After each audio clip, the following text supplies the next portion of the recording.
Bob Terry. Thank you for joining us here on Westerns on the Web.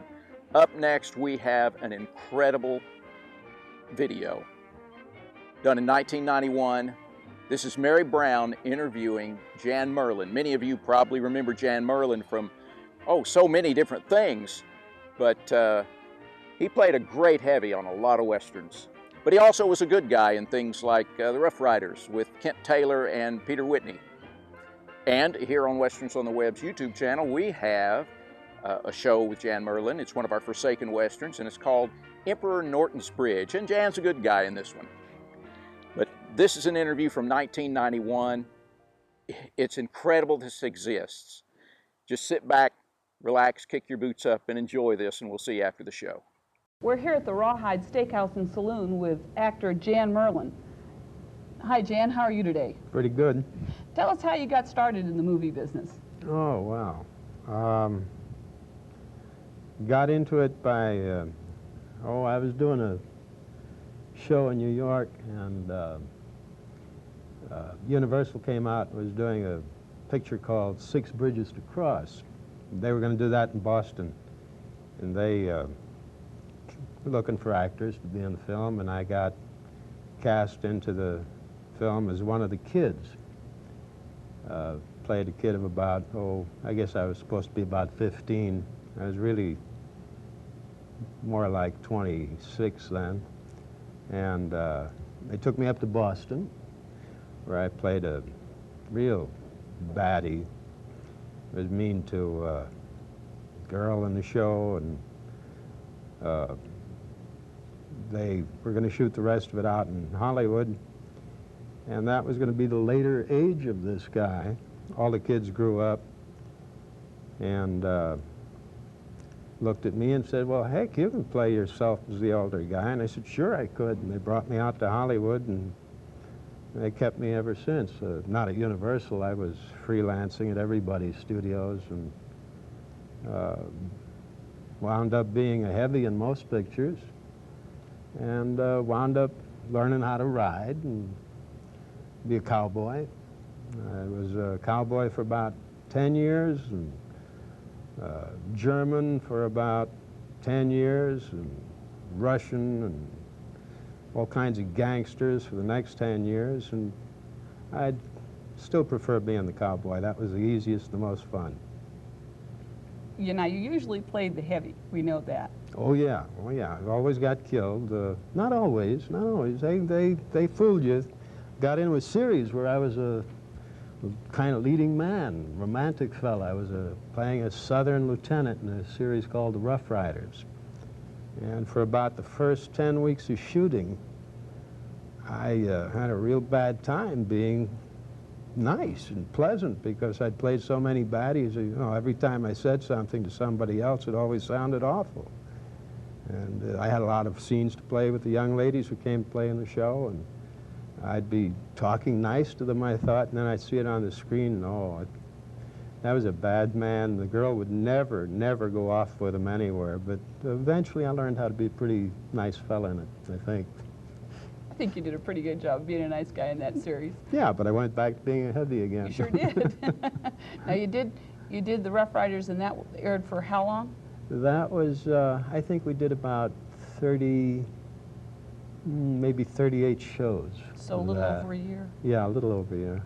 And then you went on to do? Well, I was doing, before that, I did quite a number of things.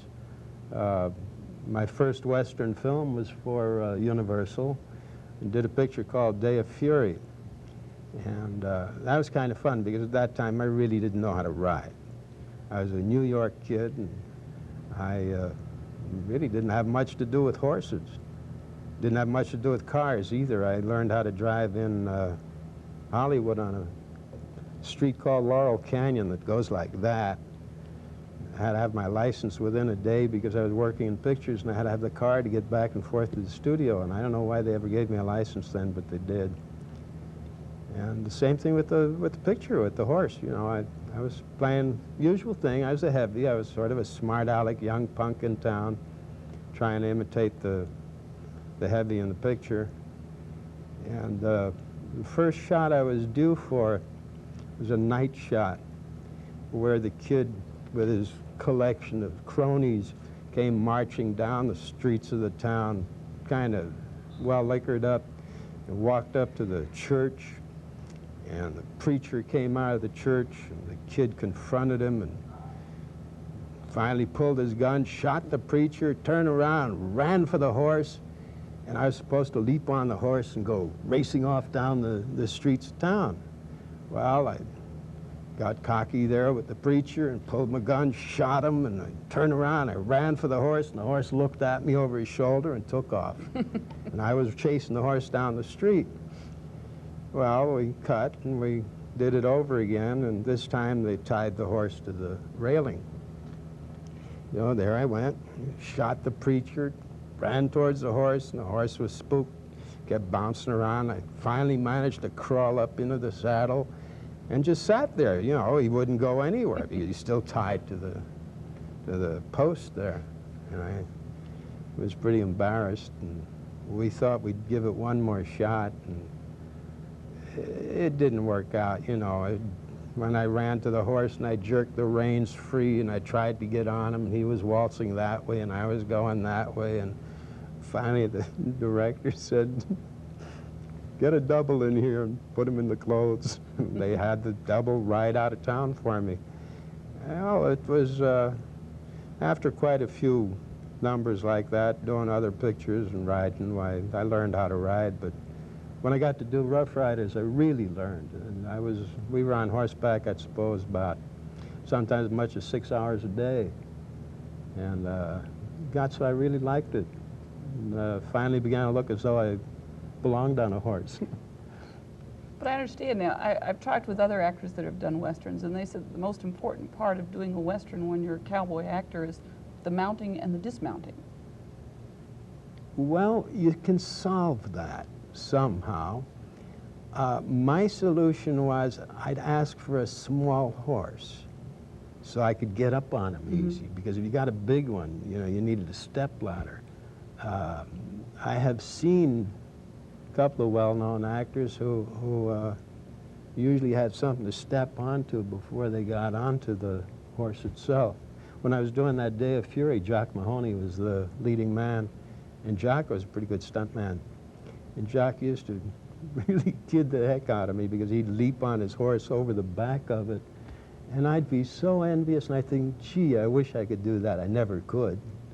I didn't try. I was too scared to even come up behind the horse that way, but I often thought that'd be a heck of a way to get into the saddle. I really would have liked that.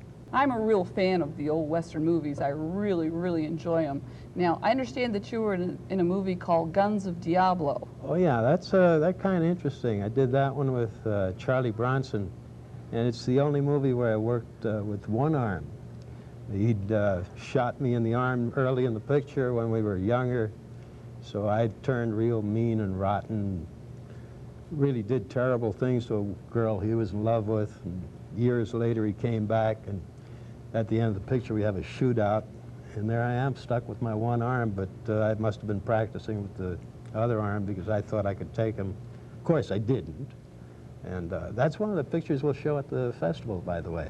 It'll be showing at the National Festival of the West, and you're going to be there to sign autographs and oh, you betcha. talk you with betcha. folks and have a good time with everybody that's going to be there. Right, right. Sounds like we're going to have a great time. Yeah, I think so. I think so, too. I think they'll like the picture. It's a little different from the Rough Riders, where I'm all pleasant and kind of a good fella, and then here's one where I'm a real stinker, which is give you a little difference for them to see. We'll also be showing some Laramies that you were in and were a pretty mean character. Yeah, yeah. Well, I was mean in the film, but off the film when we were just getting ready for the shot, sometimes I wasn't. You weren't such a mean guy then. Well, there was one I did with Robert Fuller where I really was pretty bad with him. But in the course of shooting, he'd do terrible things like nail my script to the floor so that I couldn't find my place. We had a grand relationship. I liked working with all the guys in Laramie. They were good fellas. Well, we're going to have John Smith here, too. Yeah, good. I'll be glad to see him. So the two of you will be able to watch watch some Laramies together and talk to the folks about some of those funny things and unusual things that happen behind the scenes that folks don't always know about and love to hear about. Yeah, well, you know, a lot goes on behind the camera that nobody ever learns of, but that's really where our life is rather than the front of it. What's up front is what we get paid for, and what we do behind it is just the way we live and get along together and have a good time. Thanks, Jan. We'll look forward to seeing Jan Merlin and a number of other celebrities right here at Rawhide at the National Festival of the West, April 26th, 27th, and 28th. So you be sure to come. What a wonderful interview with Jan, and how magnificent it was for Mary Brown to make sure that this interview happened and for her to share it with us. We are so honored. And these videos that we're going to be sharing from Festival of the West have never been shared before. They've just been sitting ever since they were brand new. They've never been shown before. And we're very honored to have them here on Westerns on the Web. Thanks again for joining us. My name's Bob Terry. Have a great day.